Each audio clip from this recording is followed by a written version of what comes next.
ये रिलीव वाल है, पूरे सिस्टम के लिए एक ही मेन रिलीव वाल है, ठीक है। और जब यहाँ से हम देखेंगे खड़ा होकर, ये बोलना इसलिए जरूरी है कि हेड और फुट, क्योंकि इसमें 2 ब्लॉक है। तो अभी कोई इंजीनियर क्या करता है, यहाँ से खड़ा होकर हम देखेंगे, वो देखेंगे, इधर से खड़ा होकर बोलेगा मेरा लेफ्ट तो ये है, आप उधर से खड़ा हो जाएंगे बोलेंगे नहीं मेरा लेफ्ट तो ये है। तो जब फोन में कम्युनिकेशन करेगा तो दोनों में कंफ्यूजन चलेगा। आप ये स्पूल बोल रहे हैं, वो ये स्पूल देख रहा है, बट दोनों अपना सही देख रहा है। आप बोलेंगे मेरे लेफ्ट से 2 नंबर देखो, वो अपना लेफ्ट से 2 नंबर देखेगा, ठीक है। तो ये राइट ब्लॉक हो गया, ये लेफ्ट ब्लॉक हो गया इंजन साइड से, ठीक है। तो राइट ब्लॉक में कितना स्पूल है देखिए, 1 2 3 4 5 6, ठीक है। LH ब्लॉक में कितना है, 5, टोटल 11, ठीक है। इसमें अगर R80 या 110 रहेगा, R80 या 110, तो उसमें और एक स्पूल ऐड हो जाएगा तो 12 हो जाएगा, वो यहाँ नीचे डोजर का, ठीक है, वो डोजरिंग ब्लेड के लिए, जो हम 210 में 220 में 215 में या 300 में नहीं रखते हैं। उसकी जगह पे हम लोग उसको बकेट डिगिंग के लिए सेंट्रल बाईपास वाल्व बोल के एक चीज यूज करते हैं, जो यहाँ लगा हुआ है, ये जैसे सेंट्रल बाईपास वाल्व, ठीक है। ये भी एक तरह का स्पूल है, बट मशीन में जाएंगे तो खाली ऊपर एक नट दिखेगा आपको। जब जब आप बकेट इन करेंगे तब तब सिर्फ ये काम करेगा। क्या काम करेगा मैं बताता हूँ बाद में, ठीक है। तो इसमें फर्स्ट हम देखेंगे स्पूल, ये फर्स्ट स्पूल जो है आपका, ये इधर से हम लोग शुरू करते हैं, हाँ, अप साइड से, हेड से। फर्स्ट सिंगल बैचलर स्पूल है, बाकी सब शादीशुदा, ये सिंगल है, देखो सब जोड़ी है, ठीक है। सिंगल स्पूल जो इसको बोलेंगे straight travel spool, straight travel spool. इसका काम क्या रहेगा, इसमें कोई ऊपर से पायलटिंग नहीं आता है, मशीन में भी देखा है ना, खाली साइड से आता है, ठीक है। तो इसको स्ट्रेट ट्रेवल स्पूल बोलते हैं। इसका क्या काम रहेगा, स्ट्रेट ट्रेवल स्पूल का क्या काम रहेगा, नॉर्मली हर मशीन में रहेगा, ये हर कंपनी की मशीन में। जब जब आप फंक्शन यूज करते हैं, जैसे कि हम लोग नॉर्मल क्या करते हैं, बूम आर्म स्विंग ऐसा यूज करते हैं, बट जब ट्रेवलिंग करते हैं तो कुछ यूज करते हैं क्या, नहीं करते हैं, 2 ट्रेवल को दबाते हैं। तो 2 ट्रेवल के लिए 2 अलग अलग स्पूल है, इंडिपेंडेंट है। उस टाइम में अगर कुछ तार आ गया, कुछ वायर आ गया, कुछ पाइप आ गया, तो हम लोग क्या करते हैं, चलते चलते में मशीन स्विंग कर देते हैं या बूम उठा, ऐसा करते हैं। उस कंडीशन में ये स्ट्रेट ट्रेवल स्पूल काम करता है। इसीलिए उस टाइम पे मशीन देखो थोड़ा स्लो हो जाता है, और जैसे ही वो थर्ड फंक्शन छोड़ दिया फिर मशीन स्पीड पकड़ता है, बट मशीन को वो डेविएशन होने नहीं देता है, एक साइड जाने नहीं देता है। समझ में आ रहा है, मशीन स्ट्रेट चलता है, थोड़ा स्लो होता है बट स्ट्रेट चलता है। स्लो क्यों होता है, क्योंकि उसको फ्लो कम हो जाता है। अभी आप मान लो ये दो ब्लॉक में, इसमें 100 लीटर है, इसमें 100 लीटर है, ठीक है। तो दोनों 100 लीटर का प्रेशर से जाके काम कर रहा है, फ्लो है तो प्रेशर है। इसमें अगर ये जब काम किया थर्ड फंक्शन, तो अभी तीनों को डिवाइड करना पड़ेगा, तो क्या होगा 70-72 समथिंग रहेगा तीनों में, तो ये 30 कम हो गया, 28-30 लीटर अगर कम हो जाता है तो उसका प्रेशर भी कम हो जाता है, तो स्पीड भी कम हो जाता है, ठीक है। तो ये आपको याद रखना है, स्ट्रेट ट्रेवल स्पूल का ये फंक्शन है, ये राइट ट्रेवल लेफ्ट ट्रेवल। हाँ, ये जो होल्डिंग, ये 2 वाल्व लगा हुआ है, देखिए 2 ही लगा हुआ है पूरा में, एक बूम का रहेगा, एक आर्म का रहेगा। तो ये जो लेफ्ट ब्लॉक में आप उधर से देखेंगे तो ये बूम का होल्डिंग वाल है, इसको हम बोलेंगे बूम 1, क्योंकि बूम के लिए 2 स्पूल है, बूम होल्डिंग वाल। जस्ट डायगोनली देखो यहाँ पे एक है, ये है बूम 2, ये है बूम 2, ठीक है। और उसके स्ट्रेट में अपोजिट साइड जो रहेगा ये रहेगा स्विंग, स्विंग का सिंगल स्पूल रहेगा एक ही, ठीक है। ये रहेगा arm 1 arm 2, boom 1 boom 2, arm 1 arm 2। Arm के जस्ट अपोजिट स्टेट में इधर रहेगा, ये बोलेंगे arm regeneration spool. Arm only arm जब इन करते हैं तब इसका फंक्शन यूज करते हैं हम। जो रिटर्न लाइन का ऑयल है उसी को कैच करके फिर देते हैं अगर सप्लाई में जरूरत है तो, मतलब कैविटेशन को अंदर घुसने नहीं देना है। एयर घुस गया तो कल बोला था ना बबल्स बनेगा, बबल्स बन के प्रॉब्लम कैसा आता है, फिटिंग मार्क्स आता है, वो नहीं होना, इसलिए हम ये स्पूल को यूज करते हैं, ठीक है। उसके बाद हम आ जाएंगे यहाँ लास्ट, तो ये आपका क्या हो गया, नॉर्मली रॉक ब्रेकर, ठीक है, जो जिनका स्पूल स्टक हो गया था ना, पता है, रॉक ब्रेकर। लेफ्ट साइड में ये बकेट, ठीक है, कंप्लीट हो गया। रिपीट करता हूं, एक स्ट्रेट ट्रेवल स्पूल, बोलिए, right travel spool, swing, boom 2, arm 1, swing, rock breaker और ऑप्शनल, ठीक है। ILH में आ जाएंगे तो left travel spool, boom 1, arm 2, arm regeneration spool, bucket. Clear, ठीक है। हमको जब जब कभी कंफ्यूजन होगा ना, अगर आप लोगों की नहीं अभी यहाँ समझ में नहीं आ रहा है, यहाँ से जब मशीन में जाएंगे ना तो पाइप ट्रेस करिए, पाइप पकड़ के जाइए, उसके बाद अपने खुद लिखिए, समझ में एकदम इजी आएगा, ठीक है। स्पूल क्लियर हो गया। अभी यहाँ पे पूरे सिस्टम के लिए एक मेन रिलीफ वाल्व है और जितने भी सिलेंडर्स है बूम, बकेट, आर्म, तीनों के लिए 3 पोर्ट रिलीफ वाल्व है। बूम के लिए ये पोर्ट रिलीफ वाल्व है, आर्म के लिए ये पोर्ट रिलीफ वाल्व है, बकेट के लिए इधर खुला हुआ है, सॉरी है, ये पोर्ट रिलीफ वाल्व है। ठीक है, ये हम थोड़ा यूज कर रहे थे शायद इसलिए खुला हुआ है। ठीक है, तो 3 पोर्ट रिलीफ वाल्व है। ठीक, इसके ऑपोजिट डायरेक्शन में भी देखिए 3 होगा। यहाँ से सीधा एक पीछे लगा होगा, इधर का एक पीछे लगा होगा, नीचे का एक पीछे लगा होगा, राइट। तो ये दो देने का मकसद क्या है, पोर्ट रिलीफ वाल्व का जो प्रेशर है वो मेन रिलीफ वाल्व का प्रेशर से ज्यादा है। मेन रिलीफ वाल्व का कितना प्रेशर है, 330 kg बार। पोर्ट रिलीफ वाल्व का प्रेशर कितना है, 365 से लेकर 380, 380 बार के बाद ही वो खुलेगा। अगर ये 10,000 बार काम कर रहा है मेन रिलीफ वाल्व, तो ये बाई चांस कभी एक बार काम करता है। कब करेगा, जब high impact, extra impact load आएगा उसके ऊपर, जैसे कि टिप्पर आके मार देना, पत्थर ऊपर से गिर जाना, पैर गिर जाना, कोई दूसरे मशीन का बकेट से लग जाना, तो इमीडिएट सिलेंडर अंदर होना। उस टाइम पे कभी देखा है होस पाइप बस्ट होता है? नहीं होता है। क्यों नहीं होता है?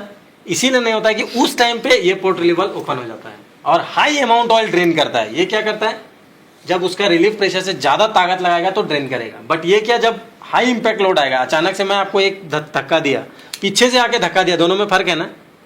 तो वैसा ही ये जो हाई इंपैक्ट आता है उस टाइम पे ये ऑयल को ड्रेन करता है, हाई अमाउंट ऑयल ड्रेन करता है।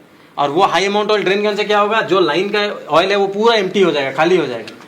इसीलिए सेम टाइम जो उसका ऑपोजिट साइड वाला है वो क्या करेगा, टैंक में जाने वाला लाइन से ही मेकअप करके वापस सप्लाई लाइन में भर भी देगा, क्योंकि वहां कैविटेशन नहीं आना है अंदर। समझ में आ रहा है? तो बूम के लिए 2, अगर मान लो बूम ऐसा ऊपर है, बूम में ऊपर से पत्थर गिरा है, ठीक है, तो ये पोर्ट रिलीफ वाल्व क्या करेगा, ड्रेन का काम करेगा। एट अ टाइम उसका दूसरा पोर्ट रिलीफ वाल्व जो है पीछे साइड यहाँ, ये क्या करेगा, मेकअप का काम करेगा। तो इसका क्या है, डुअल फंक्शन काम है।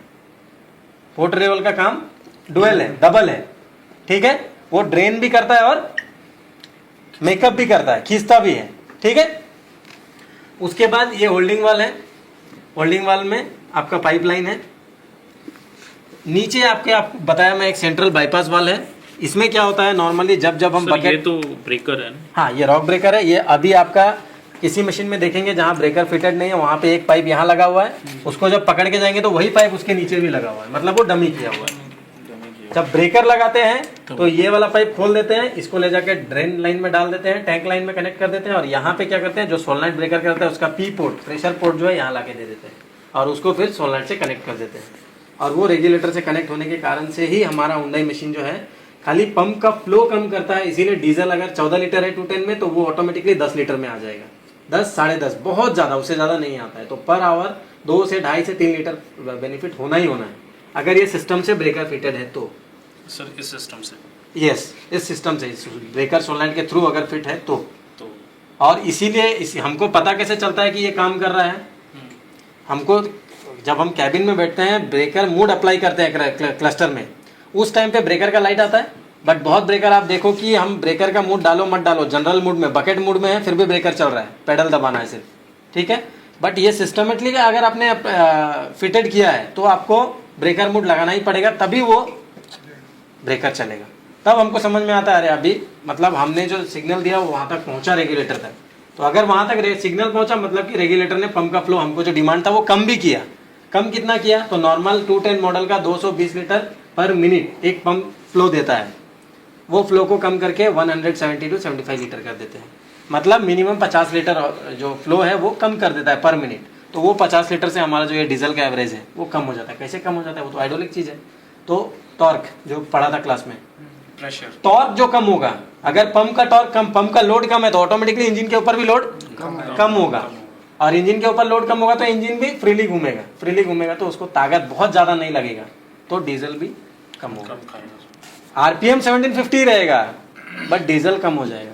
बहुत लोग क्या करते हैं, ये सिस्टमेटिकली नहीं किया है, रेगुलेटर से आरपीएम कम कर देते हैं, एक्सीलेटर से 1500 कर देते हैं और मशीन चलाते हैं।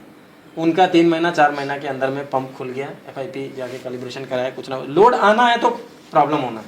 ठीक है, ये बकेट का स्पूल है, सिंगल स्पूल है, बकेट आउट के लिए भी, इन के लिए भी। बट हम जब ये 210 मॉडल या इसके एबव 300 तक, 210, 20, 215, 210, आप जब बकेट इन करोगे तो आप प्रेशर चेक करेंगे तो आपको 2 पंप में प्रेशर मिलेगा, मतलब कि 2 ब्लॉक का प्रेशर दिखाएगा। बट बकेट स्पूल तो एक ही ब्लॉक में है, तो एक ही दिखाना चाहिए ना, जैसे स्विंग का एक ही है। क्यों 2 दिखाता है? बकेट इन में, आउट में नहीं, आउट में एक ही दिखाएगा, बट इन में 2 दिखाने का रीज़न क्या है कि यहाँ जो डोजर स्पूल था इसमें हमने सेंट्रल बाईपास को अप्लाई किया। तो जब जब हम बकेट इन करने के लिए यहाँ फ्लो देते हैं बकेट से, तभी तभी हम टी लगा के एक यहाँ भी देते हैं। उससे क्या बेनिफिट है कि यहाँ पे जो तेल आता है वो तो बकेट का स्पूल में अप्लाई कर दिया, यहाँ से तेल निकल के बकेट में चला गया सिलेंडर में। बट सेम टाइम ये ब्लॉक का ऑयल का क्या काम है? कोई काम नहीं है, तो ये तो टैंक जा रहा है। तो टैंक जाने से अच्छा इसको हम यहाँ से बंद कर दिए। तो बंद किया तो ये लाइन पे क्या हो गया? प्रेशर क्रिएट हुआ। तो प्रेशर जब बढ़ गया तो उसी को हम फिर टैप करके, इसको थोड़ा सा बेंड करिए, थोड़ा पकड़िए, थोड़ा सा, ये देखो यहाँ से पूरा मत दिखा, ये मोटा वाला एक पाइप दिख रहा है, और तो यहाँ से जो प्रेशर गया ना उसी को हम ट्रैप करके फिर यहाँ से लेके छोड़ दीजिए। अभी यहाँ से लेके हम यहाँ पे लाके फिट कर दें। इसको बोलते हैं हम लोग बकेट कन्फ्लुएंस चेक वाल्व। ठीक है, इस ब्लॉक का ऑयल को हम लोग एक्सटर्नल लाके यहाँ फिट किया तो यहाँ पे एक चेक वाल है, ये अंदर होगा, और ये देखो ये लाइन आके ठीक इंटरनल बकेट के साथ ही मैच करता है। तो बकेट इन के लिए हमको ये ब्लॉक का ऑयल तो जा ही रहा था सिलेंडर में, इस ब्लॉक का ऑयल को भी हम लोग एक्सटर्नल लाके यहाँ पे फिट कर दिया। ठीक है, तो बकेट इन में हमको डिगिंग पावर ज़्यादा मिलने के लिए हम इसको यूज़ करते हैं। बट 110 R80 में नहीं कर सकते। क्यों नहीं कर सकते? क्योंकि ऑलरेडी वहाँ डोजर का स्पूल है, इस पर डोजर नहीं है, उस पर हमको डोजर यूज़ करना पड़ता है। ठीक है, राइट। इस साइड पे आप देखेंगे तो ये सब पाइप्स का पोर्ट्स है, ये जितने भी है ना सब लोड चेक वाल है। सबको आप खोलेंगे तो एक चेक वाल मिलेगा, एक स्प्रिंग मिलेगा, बस, और कुछ नहीं। प्रॉब्लम क्या आता है उसमें? कभी कभी हमारा पंप वगैरह फेल हो जाता है। हम क्या करते हैं, पंप फेल हुआ, ओके चलो पंप का पार्ट्स वगैरह लाओ, नया डाल दो, फिर पता चला पंप फेल होगी। तो ये जितने भी लोड चेक वाल्स है ना, सप्लाई लाइन में जाने के लिए वापस पंप के ऊपर लोड नहीं आना है, वो टैंक में जाना है। पंप में लोड नहीं आने के लिए, रिटर्न फ्लो पंप के ऊपर नहीं आना है बोल के ये लोड चेक वाल्व हर फंक्शन में दिया हुआ है, बूम आर्म बकेट सब में। तो उस टाइम पे हम लोग पंप कुछ होता है तो हम लोग इंजीनियर को ये सजेशन करते हैं कि जाके टोटल लोड चेक वाल्व्स को भी खोल के चेक करो। क्या चेक करेंगे? उसमें कुछ टूटने फूटने वाला है ही नहीं, खाली उसका शार्पनेस जो आगे धार रहता है वो घिस जाता है, वो अपने जगह से हट जाता है, तो फ्लो रेस्ट्रिक्ट नहीं हो पाता, इजीली पंप के ऊपर आता है। ठीक है, या तो कुछ बैकअप रिंग वरिंग कट के आके उसको पीछे धकेल के रखा हुआ है तो कंटिन्यूसली फ्लो आता है। सर अगर चेक वाल्व में कोई प्रॉब्लम है हाँ, तो ये काम करेगा? काम 100% करेगा। वो सप्लाई तो जाना है, रिटर्न भी उसको टैंक में, सप्लाई जाने में कोई प्रॉब्लम ही नहीं है लोड चेक वाल्व का, कोई रोल ही नहीं, वो सीधा जा रहा है। बट आने के टाइम पे उसको 2 लाइनें हैं, यहाँ जाना है या यहाँ जाना है। यहाँ लोड चेक वाल्व लगा मतलब यहाँ रास्ता नहीं है, तो मैं अभी टैंक को जा रहा हूँ। अगर वही रास्ता मेरे को मिल रहा है तो ईजी जो रूट है वो मैं वही फॉलो करूँ, मैं चला जाऊँगा सीधा। पंप के ऊपर जाते क्या होता है, जो उसका रिटर्नर प्लेट, जो होल्डिंग प्लेट जिसको बोलते हैं, पिस्टन को रोक के रखता है 9 होल प्लेट, वो प्लेट सबसे पहले टूट जाता है क्योंकि वो बहुत पतला होता है, ठीक, बहुत कम होता है, और होल्स रहने के कारण से वो वीक भी बहुत होता है। तो पहले वो टूटेगा, फिर अगेन स्टार्ट हो जाएगा सब कुछ टूट। ठीक है, ये आपका पूरा लोड चेक वाल हो गया, बकेट कन्फ्लुएंस चेक वाल हो गया, टोटल पाइप्स का पोर्ट्स हो गया। ठीक है, अभी बैक साइड में आ जाएंगे तो ये मशीन में नीचे की तरफ रहेगा। मशीन में कैसा रहेगा? ये ऊपर रहेगा, ये नीचे रहेगा, ये इंजन साइड रहेगा, और ये अभी जो हम लोग उठाए थे नीचे, ये मोटर साइड रहेगा, स्विंग मोटर साइड, राइट। तो यहाँ पे जितने भी आप देखेंगे तो सब में सिर्फ मशीन में क्या आएगा? पाइप्स आएगा, कैप ऐसा ही रहेगा बस, ये एंड है स्पूल का। ठीक है, बट इसमें एक लंबा है, हाँ है ना, ये क्या है? इसका पाइप कभी पकड़ के देखा कहाँ से आता है, कहाँ जाता है?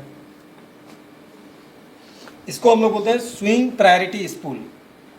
क्या बोलते हैं? Swing priority spool. ये कब कब काम करेगा? तो ये किसके साथ लगा पहले वो देखना पड़ेगा, तभी हमको पता चलेगा कि कब काम करेगा। तो आप इसके ठीक 1 2 3 4 आगे देखो, चौथा नंबर कौन सा स्पूल है बताओ? 1 2 3 4, ये कौन सा सिलेंडर का है?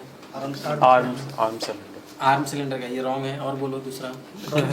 हाँ नहीं, वो भी गलत है। इतना कंफ्यूज होगा तो कैसे चलेगा बताओ? हाँ बूम 2 याद है? हाँ, इसको बोलेंगे बूम 2। डायगनली देखो, ये क्या है? बूम 1, बूम होल्डिंग वाल लगा है ना, तो इसका डायगनली ये आता है, ये बूम 2। आर्म का ये हो गया आर्म 2, आर्म 1, तो ये बूम 2 के नीचे लगा हुआ है। ठीक है, बूम 2 के नीचे लगने से इसको बेनिफिट क्या है कि देखो, ये एक ऑपरेटर जब मशीन चलाता है वो एक टाइम पे 3 फंक्शन यूज़ करता है, बराबर है। डिगिंग करना, बूम उठाना, स्विंग करना, आर्म आउट करना, ऐसा करता है ना। तो एट अ टाइम जब वो बूम उठाता है और स्विंग करता है, ये सबसे ज़्यादा होता है। टिपर को मैच करने के लिए बूम भी उठाएगा और स्विंग भी करेगा। उस टाइम पे आपका स्विंग भी स्लो नहीं होना है, बूम भी स्लो नहीं होना है, इसीलिए स्विंग प्रायोरिटी एक्स्ट्रा बूम 2 में देते हैं। ये जब जब बूम आप उठाएंगे तब तब आपको स्विंग का भी फ्लो आके आपको सपोर्ट करेगा, स्विंग को स्लो नहीं करने के लिए उस टाइम पे। इसीलिए उन्नाई मशीन में आप देखो, बूम उठाओ स्विंग करो, स्लो नहीं होता है। उसी स्पीड में बूम भी जा रहा है, उसी स्पीड में आपका स्विंग भी जा रहा है, चाहे वो 1750 आरपीएम में हो, चाहे 1800 हो, चाहे 1900 आरपीएम में हो, only for swing priority support से। ठीक है। यहाँ पे फ्लो कहाँ से आता है बोलेंगे, यहाँ बूम का ऊपर तो कहाँ से आएगा, जो स्टिक, बूम उठाया, बूम नाम आया, आना है इधर, क्योंकि बूम डाउन करने के लिए एक ही स्पूल काम करता है, एक बूम 1 बस। बूम 2 है अप करने के लिए काम करेगा। ठीक है। इसमें जो आपका time delay valve swing motor में लगा हुआ है, स्विंग मोटर में टाइम डिले वाल्व लगा है, उसमें 2 लाइन अभी पढ़ा हम लोग क्लास में। एक को बोलेंगे पीजी, जो कंटिन्यू पायलट पंप से तेल आता है स्टार्ट करते ही। दूसरा नीचे वाला क्या बोलेंगे, एसएच, जो जब जब स्विंग देंगे, एक बॉल दिखाया था थ्रू शटल वाल्व, इधर से भी जाएगा इधर से भी, फ्लो एक ही जगह से निकल के स्विंग में एसएच लाइन में जाना है, ब्रेक रिलीज करने के लिए।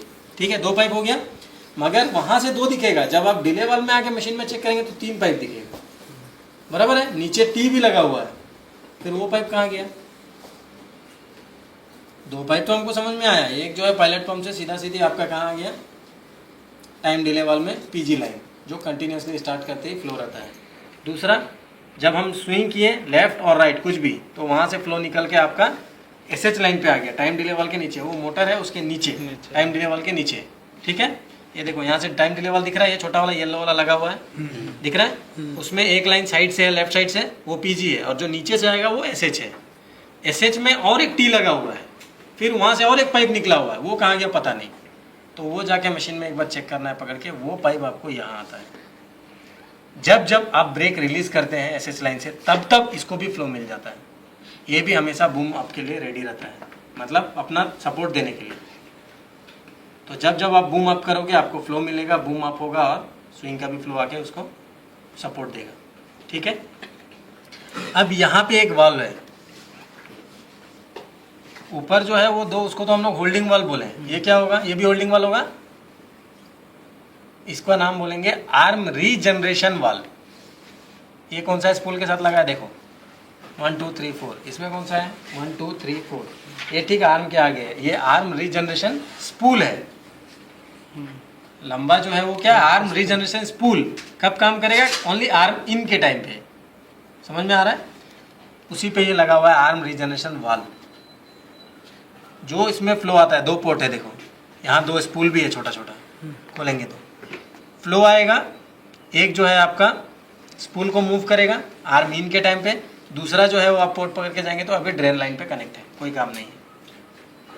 220 एवब मशीन में वो जो ड्रेन लाइन को कनेक्ट है, वो पोर्ट जाके आपका बूम प्रायोरिटी में काम करता है, बूम अप के लिए और ताकत मिलना है, इसलिए बूम अप के टाइम पे काम करता है। जिसमें जिसमें हैवी ड्यूटी वर्क मोड है, देखा है ना, पत्थर पत्थर बना हुआ मशीन में 500 वगैरह में, वहाँ आप देखेंगे तो बूम प्रायोरिटी में काम करेगा। ठीक है।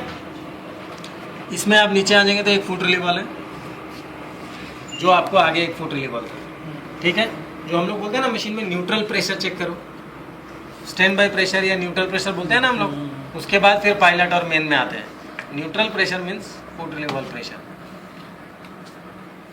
फुट रिलीवर का क्या काम है मशीन में, कंट्रोल वाल्व में, इतना ही काम है कि जब जब आप मशीन स्टार्ट करते हैं, मशीन न्यूट्रल कंडीशन है, तेल का क्या काम है, आना है, किसी को कोई डिमांड नहीं है, ये सब न्यूट्रल कंडीशन में है, तो क्या होगा, फ्लो सीधा टैंक, यही काम है। जब जब आप कुछ वर्क करेंगे तभी उसको डिमांड होता है, तो इधर से वो सीधा निकल लेता है। बट जब जब वो फ्लो टैंक में जा रहा है, आपका आरपीएम तो कितना है, 850 900 950 है, तो उस हिसाब से पंप का भी तो फ्लो ज़्यादा है ना, तो पंप का फ्लो ज़्यादा है, तो अभी हम लोग का न्यूट्रल कंडीशन में इंजन को अगर पंप का फ्लो ज़्यादा है तो उसको पावर भी ज़्यादा लगेगा, तो डीजल भी ज़्यादा लगेगा, उसको कैसे कम करना है, तो उसके लिए ये 2 फुट रिलीव वाल्व लगा है। फुट रिलीव वाल्व मीन्स जब जब न्यूट्रल कंडीशन में एकदम लास्ट में, देखिए यहाँ से तेल घुसेगा, वो अंदर जाएगा, और जब पूरा स्पूल को पार कर जाएगा तो लास्ट में उसको मिलेगा फुट रिलीव वाल्व। यहाँ से भी तेल अंदर जाएगा, सब स्पूल को पार करेगा, लास्ट में मिलेगा फुट रिलीवल। थ्रू फुट रिलीवल वो टैंक हो जाता है। फुट रिलीवल देने का मकसद क्या हुआ कि फुट रिलीवल में एक स्क्रीन है, एक स्क्रीन है। स्क्रीन रहने से क्या बेनिफिट है कि वहाँ पे जो फ्लो गया, फ्लो एक दूसरा को धक्का मारा। अभी मेरे को छोटा दरवाजा मिला है, एक साथ सब आदमी निकल पाएगा क्या? एक दूसरा को धक्का ही मारेगा ना। तो वैसा ही तेल भी जाके क्या होता है, जो 220 लीटर वो जा नहीं पा रहा है, तो पीछे से तो आने वाला तो आ ही रहा है उसी स्पीड में, तो वो धक्का मार रहा है, तो वो बैक प्रेशर बना। तो प्रेशर क्रिएट हो गया, क्या हुआ, फिर इसको थोड़ा उठाएंगे तो दिखेगा यहाँ 2 पाइप का पोर्ट है नीचे। थोड़ा सा इसको ऐसा बस गिर जाएगा। ये देखो यहाँ पे छोटा छोटा 2 पोर्ट है, ये दिख रहा है लेफ्ट ब्लॉक में। हाँ दिखा 2 पोर्ट, अंगली मत रखना अंदर, दिखा ना। तो वो 2 पोर्ट जो है उसको हम लोग बोलते हैं NFC line, negative flow control line. समझ में आया सर? 1 मिनट फिर बता देंगे।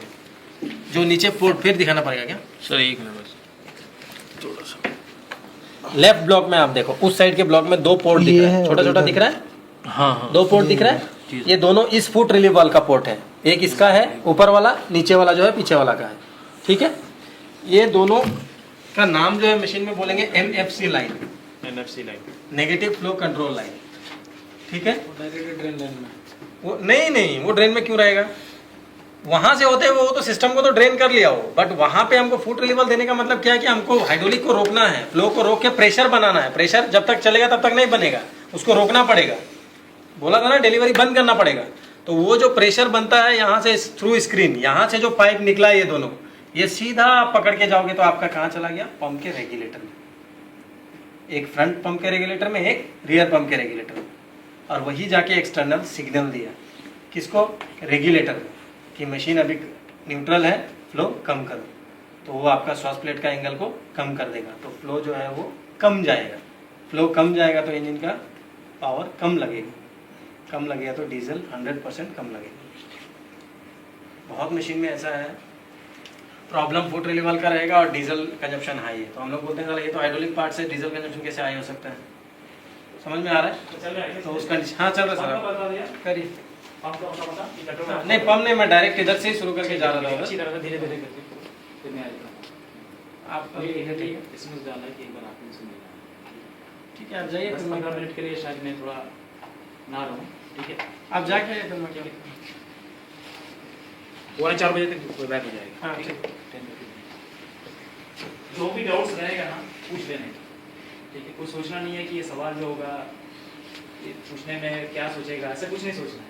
सवाल कैसा भी हो, जो भी डाउट आ रहा है, रनिंग आ रहा है या पहले सोच के आ रहा है, पूछो। ठीक है। और अगर वॉल्वो में जाएंगे ना, वॉल्वो में कंट्रोल वॉल्व 290 वगैरह किसी के पास है, 290 360, उसका डिजाइन ऐसा होता है। Kawasaki। हाँ, वैसा डिजाइन होता है, लाल वाला जो है ना उस प्रकार के होते हैं। 290 वॉल्वो 290 इज ना। और 500 का कंट्रोल वॉल्व में तो ये ऐसा मिलेगा, R500 मैं ज्वाइन करता हूँ। ओके, मोटा मोटा ये सब भी बता देना चाहिए। ये 500 का भी वही है ना, और पूरा ये पंप यहाँ पर एकदम सबसे कोने में 500 का गियर पंप वगैरह है। तो 20 टन में कैसे गियर पंप होता है, 500 में कैसे होता है, प्रेशर इंक्रीज कहाँ से होगा। ओके ओके, ठीक है।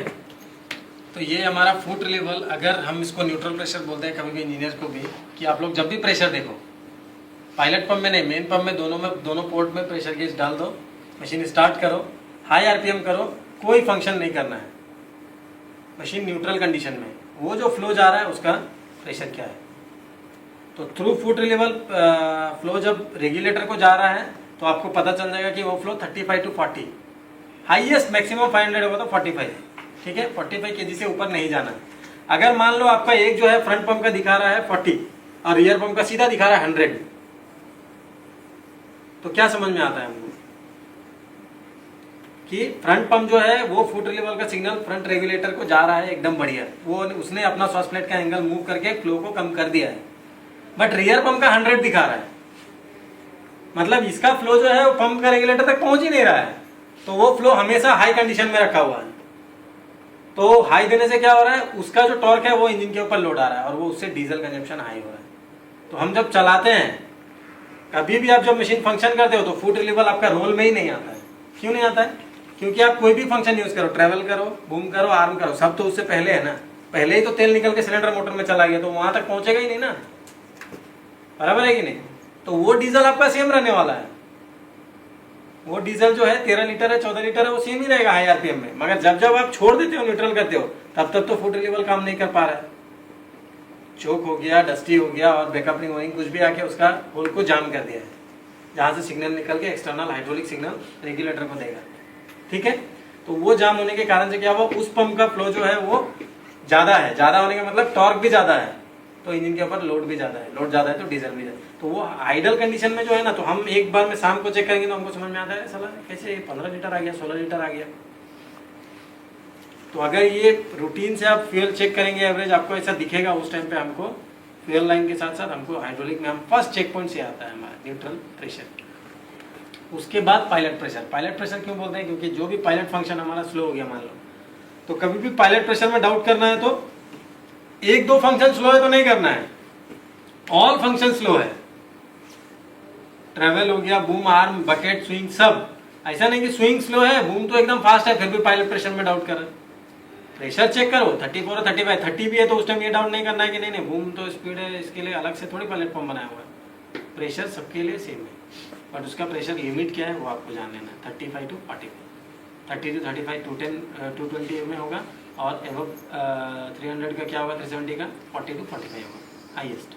ठीक है, उसके बाद आप मेन प्रेशर में आते हैं, उसके बाद मेन प्रेशर आप एक एक करके चेक कर सकते हैं। ठीक है, उसके बाद यहाँ क्लियर हो गया आप लोग का ये सब। इसमें कुछ पार्ट्स में डाउट है, कुछ बचा है तो मेन रिलेवल का सेटिंग फिर बताएंगे, मतलब वो करेंगे। बोलिए, पार्ट्स में कुछ डाउट है, क्लियर हो गया सर कि फिर से एक बार रिपीट करूं? हाँ, याद रखेंगे या ऐसे ही रिपीट? मैं खुद अपने आप को याद कर रहा हूँ। हाँ ठीक है, फर्स्ट स्पूल साइड आते हैं, left block, right block, right. Engine side से खड़ा होकर कभी भी कोई भी कंट्रोल वाल को देखना है, मतलब जहां से फ्लो घुस रहा है वो हेड होगा। ठीक है, राइट साइड में फर्स्ट स्पूल जो है वो straight travel spool, right travel spool, swing spool, boom two spool, boom two complete बोलना है, बूम टू, बूम नहीं, boom two spool, arm 1 spool, rock breaker spool और ऑप्शनल। ILH में आ जाएंगे तो left travel spool, boom 1, arm 2, arm regeneration, bucket.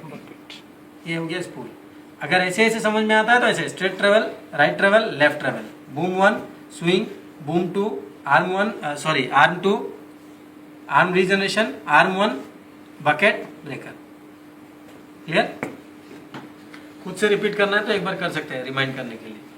Main relieve valve, port relieve valve, या तो सेकेंडरी रिलीव वाल्व जिसको बोलते हैं, LNT वगैरह में सेकेंडरी रिलीव वाल्व बोल के नाम बोलेंगे, या port relieve valve, foot relieve valve. Foot, इसको ये भी रिलीव वाल्व है, बट फुट रिलीव वाल्व नाम देने का मतलब आप समझ जाओ, हेड फुट। हमारा फुट का बोलने से नीचे देखेंगे पैर, वैसे इसका ये हेड हो गया तो ऑटोमेटिकली ये फुट हो गया, इसलिए फुट रिलीव वाल्व। ठीक है, इधर एक वाल्व आ जाएगा जिसको बोलेंगे central bypass valve. Central bypass valve, central line जो है न्यूट्रल लाइन उसको बंद करके बाईपास करते हैं एक्सटर्नल। सिटी में जाम है तो हम बाई रोड जाते हैं ना बार बार, बाईपास। ठीक है, थ्रू सेंट्रल बाईपास वाल्व क्या काम करेगा, जब जब बकेट इन करेंगे तब तब इसका इस ब्लॉक का जो ऑयल है उसको टैप करके हम एक्सटर्नल यहाँ फिट करेंगे। इसको क्या बोलेंगे, बकेट कन्फ्लेक्स चेक वाल्व।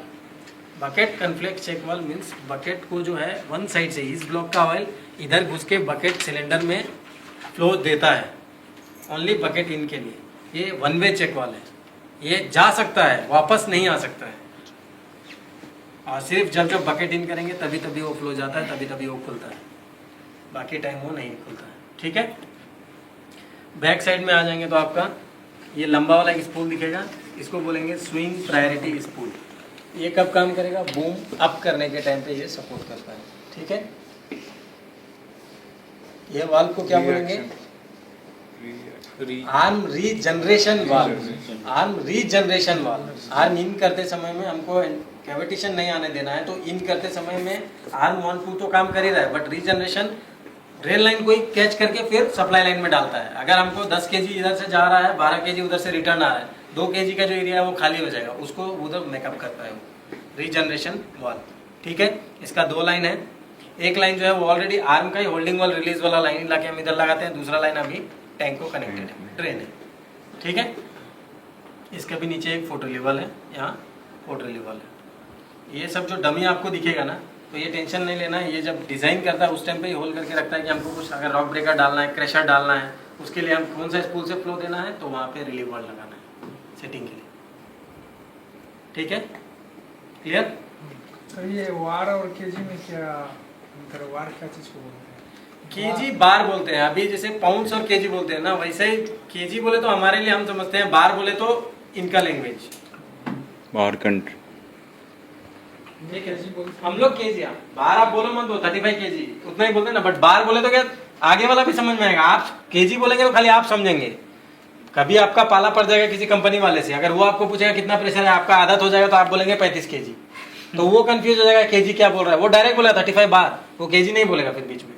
इसीलिए कोई भी गैलन आता है, देखो उसमें 2 लीटर रहता है, एक हमारा इंडियन लीटर रहेगा, एक अलग, तो दोनों ऊपर नीचे रहता है थोड़ा। हमको क्या फॉलो करना है, लीटर, समझ में आ रहा है ना। तो हमारे वाला को हम केजी बार, बट आदत रखिए तो अच्छा ये होगा, फीलिंग आएगी, ठीक है। स्विंग मोटर में चलते हैं, इसका भी डुअल फंक्शन है। ये रिलीफ कम ब्रेक वाल्व है। ये रिलीफ कब करेगा, सेम लाइन का फ्लो, ज़्यादा प्रेशर होगा तो ये मूव होगा और तेल यहाँ से देखो ब्लू लाइन ये कनेक्ट होके टैंक, जो मेकअप बीच का था ना उससे टैंक, ठीक है। अगर जब हम स्विंग करते हैं तो स्विंग करते समय में अगर हम राइट कर रहे हैं, ये अगर राइट है ये लेफ्ट है, तो हम राइट स्विंग कर रहे हैं तो उसका अपोजिट साइड वाला जो वाल्व है वो उसके लिए ब्रेक का काम करेगा, और सेम जो उसके लाइन वाला ही है वो उसके लिए रिलीफ का काम करेगा। तो इसका नाम हो जाएगा रिलीफ कम ब्रेक वाल्व, ठीक है। अभी आप देखो यहाँ से फ्लो आया, इसको हम लोग बोलते हैं एंटी रिएक्शन लेस वाल्व, जो हम लोग बोल रहे थे ना जर्क करना। और वाल्वों में भी जो आप लोगों को बोला जाके प्रदीप, जो आप लोगों को बोला चेक करने के लिए डैम्पलिंग वाल्व, वो ये है, या तो यहाँ लगा रहेगा या यहाँ पे एक ब्लॉक लगा रहता है ना एक्स्ट्रा, वहाँ पे लगा रहेगा, बस यही 2 जगह रहता है, ठीक है। तो इसको चेक करने के लिए इसका मूवमेंट कैसा रहता है, देखो यहाँ अंदर 2 छोटा छोटा पिस्टन निकला रहेगा और ये देखो होल दिख रहा है, दिख रहा है। तो एनी टाइम वो वही जर्क को मेंटेन करता है, फ्लो को कंट्रोल करता है, बैलेंस करता है दोनों साइड का, ठीक है। अगर ये स्टक हो गया, काम नहीं कर रहा है, तो ये बैलेंसिंग नहीं कर पाएगा। वो बैलेंसिंग नहीं कर पाने के कारण से या तो जर्क होगा या बैक ये करता है, सपोर्ट कर जर्क आता है, बैक जर्क आता है, ठीक है।